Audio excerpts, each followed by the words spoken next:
Super Saravana stores. ஈரான்ல இருந்து வரக்கூடிய செய்திகளை பார்க்கும்போது நமக்கு ரொம்ப அதிர்ச்சியா இருக்கு. கிட்டத்தட்ட 40க்கும் அதிகமான குழந்தைகள் கொல்லப்பட்டிருக்கிறாங்க. பள்ளி குழந்தைகள், சின்ன சின்ன குழந்தைகள். அமெரிக்காவினுடைய, இஸ்ரேலினுடைய ஏவுகணைகள் நேரடியாக ஈரான் இருக்கக்கூடிய 7 பகுதிகளில் இந்த குண்டுகளை போட்டிருக்கிறாங்க. இது மோசமான உயிரிழப்புகளை ஏற்படுத்தி இருக்கு. இது மட்டும் இல்லாமல் பார்த்தீங்க அப்படின்னா, இன்னும் பல இடங்களில் நேரடியாக அமெரிக்காவினுடைய அரபு தளங்களிலிருந்து தாக்குவதற்கான முயற்சிகள் நடந்து கொண்டிருக்கிறது. அதனால தான் ஈரான் என்ன பண்ணியிருக்காங்க அப்படின்னா, உடனடியாக எப்போ இஸ்ரேல் முதல் தாக்குதலை நடத்துகிறாங்களோ, அதே போல் அமெரிக்கா அவங்களுடைய தாக்குதலை சப்போர்ட் பண்ணி இதை செஞ்சாங்களோ, உடனே ஈரானை சுற்றி இருக்கக்கூடிய Bahrain, Qatar, Kuwait, UAE, Iraq, Saudi, Jordan, இங்கு இருக்கக்கூடிய அமெரிக்காவினுடைய பேசஸ், குறிப்பாக துபாய், தோஹா, ரியாத், கத்தார், இங்க இருக்கக்கூடிய பேஸ் எல்லாத்தையும் அடிச்சிருக்காங்க. ரொம்ப மோசமா தாக்கியிருக்காங்க. அவங்களுடைய மிசைலை பயன்படுத்தி அடிச்சிருக்காங்க. இதுல குறிப்பா பாத்தீங்கன்னா, பஹ்ரைன்ல இருக்கக்கூடிய யுஎஸ் நேவியினுடைய 5th ஃபிளீட் நிற்கக்கூடிய இடம், அந்த 5th ஃபிளீட் நேவி அப்படிங்கிறது அவங்களுக்கு ரொம்ப ரொம்ப முக்கியமானது. அதுதான் ஒட்டுமொத்தமாக அரபு கடல், இந்திய பெருங்கடல், செங்கடல், எல்லா கடலையும் தன் கட்டுப்பாட்டில் வைப்பதற்காக அந்த அரபு நாடுகள் இருக்கக்கூடிய பஹ்ரைன்ல கொண்டு தன்னுடைய சக்தி வாய்ந்த மிக மிக மிக முக்கியமான கடற்படையை அமெரிக்கா நிறுத்தி இருந்திருக்கார்கள். அதுவும் இந்த தாக்குதலுக்கு உள்ளாக்கப்பட்டு கொண்டிருக்கிறது. கத்தாரில் அல் உதீத் ஏர்பேஸ், இது கிட்டத்தட்ட 10,000 இராணுவத்துக்கு மேலே ஸ்டாண்டிங் இராணுவம் அமெரிக்காவினுடைய இராணுவம் அங்கே இருப்பாங்க. நான் சொல்கிறது போர்க்கால அடிப்படையில், இப்போல்லாம் இல்லை, இப்போ அதெல்லாம் லட்சக்கணக்கில் போயிடுச்சு. ஒட்டுமொத்தமாக ஈரானை சுற்றி இருக்கக்கூடிய இராணுவங்கள் இந்த கத்தாரில் இருக்கக்கூடிய அல் உதீத் பேஸில் மட்டும் ஒரு 10,000 பேர் எப்பவுமே நிற்க வச்சுருக்காங்க. இது இல்லாமல் குவைத் இருக்கக்கூடிய அல் சலீம் ஏர்பேஸ், இது பார்த்தீங்கன்னா ஈராக்கு, சிரியா இதெல்லாத்தையும் கட்டுப்படுத்துறதுக்காகவே இந்த ஏர்பேஸை காலங்காலமாக அமெரிக்கா பயன்படுத்திட்டு இருக்குது. அது மட்டும் இல்லாமல் யுஏஇயில் இருக்கக்கூடிய தாஃபர் ஏர்பேஸ், இது ரொம்ப முக்கியமானது. அதாவது துபாயில் இருக்கக்கூடிய ஜபல் அலி போர்ட் இருக்குது பார்த்தீங்களா, அந்த ஜபல் அலி போர்ட் எந்த அளவுக்கு அமெரிக்காவுக்கு முக்கியமோ அதே அளவுக்கு தாஃப்ரா ஏர்ஃபோர்ஸும் ரொம்ப முக்கியம். இந்த ரெண்டுலேயுமே அமெரிக்கா நின்றுக்கிட்டு இருக்கு. ஸோ இப்போ வேற வழியே கிடையாது ஈரானுக்கு. ஈரான் நடுவில் மாட்டியிருக்கு. ஈரானை சுற்றி இத்தனை அரபு நாடுகள், இந்த அரபு நாடுகள், இஸ்லாமிய நாடுகள் எல்லாமே அமெரிக்காவுக்கு அடிவரடிகளாக இருக்கிறார்கள். அதனால் அந்த நாடுகளில் அமெரிக்காவினுடைய இராணுவ தளங்கள், கப்பல் படை தளங்கள், அது மட்டும் இல்லாமல் வான்வெளி தளங்கள் எல்லாமே இருக்குது, விமானத்தளம். இந்த எல்லா தளங்களையும் குறிவைத்து ஈரான் தங்களுடைய மிசைல்ஸை இறக்கி அடிச்சுக்கிட்டு இருக்காங்க. இது மட்டும் இல்லாமல் நேரடியாக இஸ்ரேலை தாக்க ஆரம்பிச்சிட்டாங்க. இஸ்ரேலை ஈரான் மட்டும் நேரடியாக தாக்கவில்லை, ஈரானுக்கு மிக நெருக்கமான நண்பராக இருக்கக்கூடிய ஹிஸ்புல்லா அமைப்புகளும், அடுத்தது ஹத்தீஸும் ஹமாஸும் எல்லாரும் சேர்ந்து அடிக்க போறாங்க இஸ்ரேலை. ஏன் இஸ்ரேலை அடிக்கணும்னா, இந்த சண்டைக்கு மொத்த காரணமே இஸ்ரேல் தான். அமெரிக்கா தான் பின்னாடி இருந்து எல்லா உலகத்தில் கூடிய சண்டைக்கு எல்லாத்துக்கும் காரணம் அமெரிக்கா. ஆனா இந்த மத்திய கிழக்குல எப்பவுமே பதட்டமா இருக்கிறதுக்கு முக்கியமான காரணம் இந்த இஸ்ரேல் தான். இஸ்ரேல் என்ன பண்றாங்க, அந்த ஏரியால அவங்க ராஜாவா இருக்கணும் அப்படிங்கிறதுக்காக ஒரே யூத நாடு, மற்ற அரபு நாடு, இஸ்லாமிய நாடுகள் எல்லாமே தன் கட்டுப்பாட்டில் இருக்கணும் அப்படின்னு சொல்லி அங்க இருக்கக்கூடிய எண்ணெய் வளங்களை அமெரிக்காவினுடைய, ஐரோப்பாவினுடைய நலன்களுக்காக மட்டுமே செயல்படுத்தணும் அப்படிங்கிறதுக்காக தன்னை ஒரு அடியாளாக, ரவுடியாக, ஒரு மோசமான தேசமாக அமெரிக்கா அதை வளர்த்தெடுத்து உருவாக்கி உட்கார வச்சிருக்கு. இஸ்ரேலுக்கு என்ன பயம், எந்த நேரத்தில் வேணாலும் ஏதோ ஒரு அரபு நாடு ராணுவ ரீதியாக சக்தி வாய்ந்த நாடா மாறிட்டாங்க அப்படின்னா நம்மளை அடிச்சு துவைச்சு தொங்க விட்டுருவானுங்க. ஸோ அதனால் அந்த ஏரியாவில் எந்த முஸ்லீம் நாடும் ஒன்றா இருந்துடக்கூடாது, பலமாயிடக்கூடாது. அதனால தான் பார்த்தீங்க அப்படின்னா, அந்த அரபு நாடுகளுடைய வெளியுறவு கொள்கையை முழுக்க அமெரிக்கா சார்ந்த ஒரு வெஸ்டர்ன் பாலிசியாகவே மாற்றிட்டாங்க. அதில் தனித்துவமாக இருக்கக்கூடிய ஒரே நாடு ஈரான் மட்டும்தான். ஈரான் அவங்களுடைய அணு ஆயுத கொள்கைகளாக இருக்கட்டும், அவங்களுடைய யுரேனியம் என்ரிச்மெண்ட்டாக இருக்கட்டும், இந்த விஷயத்தில் ரொம்ப தெளிவாக இருக்கிறாங்க. நாங்கள் பீஸ் பயன்பாடு, சிவில் பயன்பாடு. அப்போ ஒட்டுமொத்தமாக இஸ்ரேலினுடைய நலனுக்காகவே இந்த சண்டை காலங்காலமாக நடந்துகிட்டு இருக்கு. அமெரிக்கா என்ன சொல்லுது, ஈரான்கிட்ட யுரேனியம் என்ரிச்மெண்ட், அவங்க அணு ஆயுதம் தயாரிக்க போறாங்க, அணுகுண்டு தயாரிக்க போறாங்க. இதைத்தான் திரும்ப 30 வருஷமா சொல்லிட்டு இருக்கீங்க.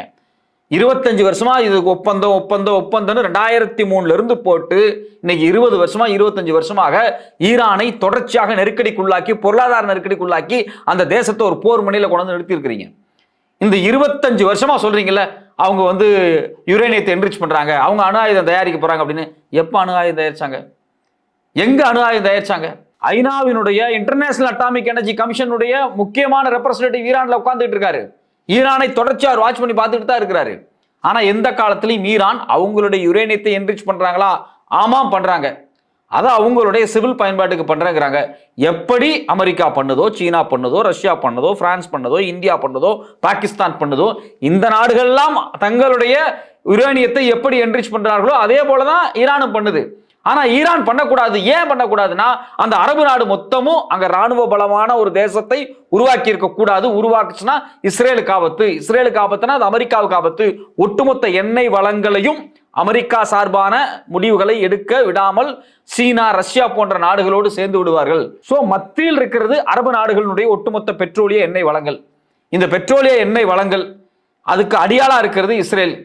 இந்த எண்ணெய் வளங்கள் எல்லாத்தையும் பாதுகாக்கணும், அது எல்லாமே வெஸ்டர்னுக்கு வரணும் அப்படின்னு. இதை தாண்டி சீனாவோடு ரஷ்யாவோடு ஈரான் அதிகமான உறவு வைத்திருப்பதால் இந்த யுத்தத்தை ரொம்ப தீவிரமா துவங்குறாங்க. ஒரு பக்கம் ஈரானை மையமாக வைத்த சண்டை இதுதான். இன்னொரு பக்கம் பார்த்தீங்கன்னா இந்த ஈரான் ஹிஸ்புல்லாக்கு வந்து ஆயுதங்கள் கொடுக்குறாங்க, ஹமாஸ்க்கு ஆயுதம் கொடுக்குறாங்க, ஹத்தீஸ்க்கு ஆயுதம் கொடுக்குறாங்க, ஹவுத்திஸ்க்கு ஆயுதம் கொடுக்குறாங்க. இது மாதிரியான ஒட்டுமொத்த அரபு நாடுகள் இருக்கக்கூடிய அவங்களுடைய போராளி படைகளுக்கெல்லாம் ராணுவ அமைப்புகளுக்கெல்லாம் வந்து இப்போ ஆயுதம் கொடுக்குறாங்க. இது எல்லாமே இஸ்ரேலுக்கு ஆபத்து அப்படிங்கிறத வந்து ஒரு பெரிய இஷ்யூவாக மாறி இஸ்ரேல் பாலஸ்தீன் யுத்தத்தோடு இது ஒரு மிகப்பெரிய கனெக்டாக மாறி அது வந்து ஒரு ரீஜனல் வாராக காலங்காலமாக தொடர்ந்துகிட்டு இருக்குது. ஸோ அப்போ இது எல்லாத்தையும் நம்ம எடுத்து வச்சு பார்க்கும்போது சமீப ஆண்டுகளில் ஈரான் எங்கேயுமே வந்து அவங்களுடைய யுரேனியத்தை என்ரிச் பண்ணலை. அவங்க சீனாவோடு நல்ல உறவு வச்சிருக்கிறாங்க. சீனாவுக்கு பெட்ரோல் ஏற்றுமதி பண்ணுறாங்க, சீனாவுக்கு வந்து பார்த்தீங்கன்னா கேஸ் ஏற்றுமதி பண்ணுறாங்க, ஜப்பானுக்கு கொடுக்குறாங்க, இந்தியாவுக்கு கொடுக்குறாங்க. இந்த பொருளாதார வளர்ச்சியில் இருக்கக்கூடிய முரண்பாடுகள் எல்லாமே இன்னைக்கு ஒரு பெரிய பிரச்சனையாக வந்து நிற்குது. இதில் நாம் இன்னொரு விஷயம் கவனிக்கணும், என்ன அப்படின்னா ஈரான் ஏன் ஒரு முக்கியமான நாடு? ஈரானில் இருக்கக்கூடிய ஸ்ட்ரெய்ட் ஆஃப் ஹார்முஸ் பகுதி இருக்கு இல்லையா, அந்த கடல் பகுதி, இந்த கடல் பகுதி வழியாக தான் அது சவுதியாக இருந்தாலும் சரி, யுஏஇயா இருந்தாலும் சரி, இல்லை மற்ற அரபு நாடுகளாக இருந்தாலும் சரி, ஈராக்காக இருந்தாலும் சரி, தங்களுடைய எண்ணெய் வளங்களை பெட்ரோலை எடுத்து கொண்டு வந்து அந்த நீரணை வழியாக தாண்டி தான் ஜப்பானுக்கும் ரஷ்யாவுக்கும் இந்தியாவுக்கும் கொண்டு போய் வித்தாகணும். ஸோ இந்த இடம் ரொம்ப முக்கியமானது. இப்போ துவங்கி இருக்கக்கூடிய இந்த யுத்தத்தை மையமாக வச்சு ஈரான் அந்த இடத்துல ஒரு தடை போடுறாங்க, கப்பல் போகக்கூடாது அப்படின்னா இதில் முதல்ல பாதிக்கப்பட போகிறது இந்தியா தான். ரெண்டாவது சைனா, ஜப்பான், எல்லா நாடுகளும் அவர்களுடைய பெட்ரோல் விலையை கட்டுப்படுத்தவே முடியாது. எரிவாயு பற்றாக்குறை மிக மோசமாக இருக்கும்.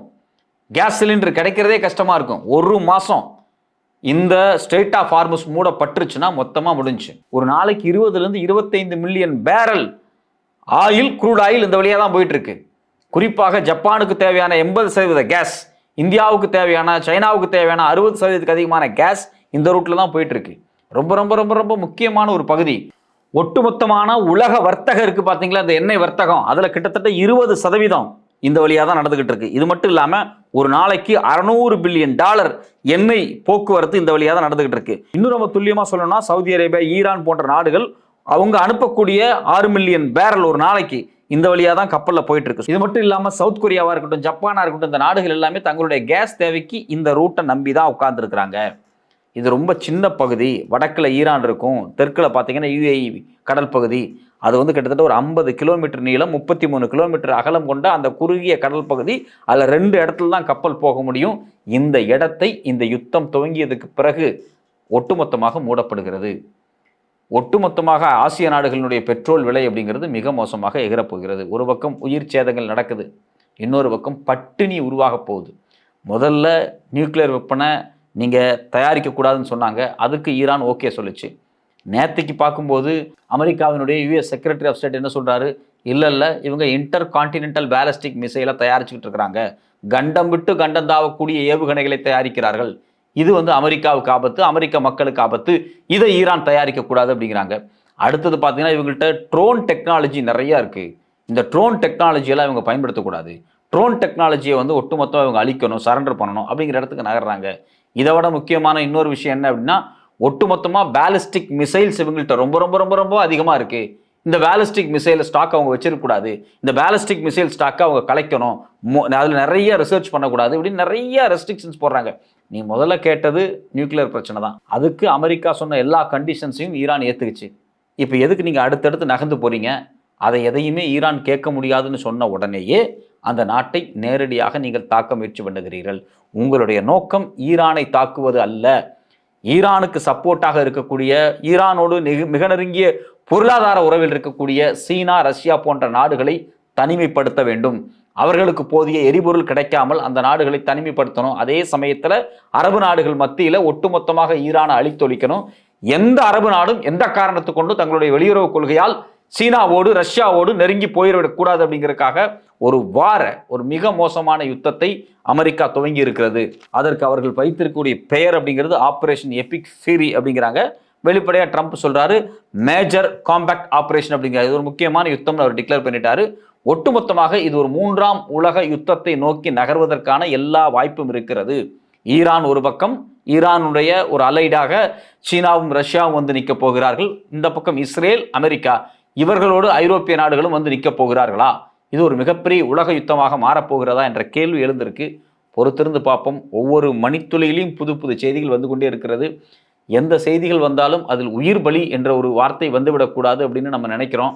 ஆனால் இருந்தாலும் முதல்கட்ட செய்தியே ஒரு 39 குழந்தைகளுடைய மரணம் நம்மளை வந்து உலுக்கி எடுத்திருக்கு. பார்ப்போம் அடுத்தடுத்து என்ன செய்தி வருது அப்படின்னு.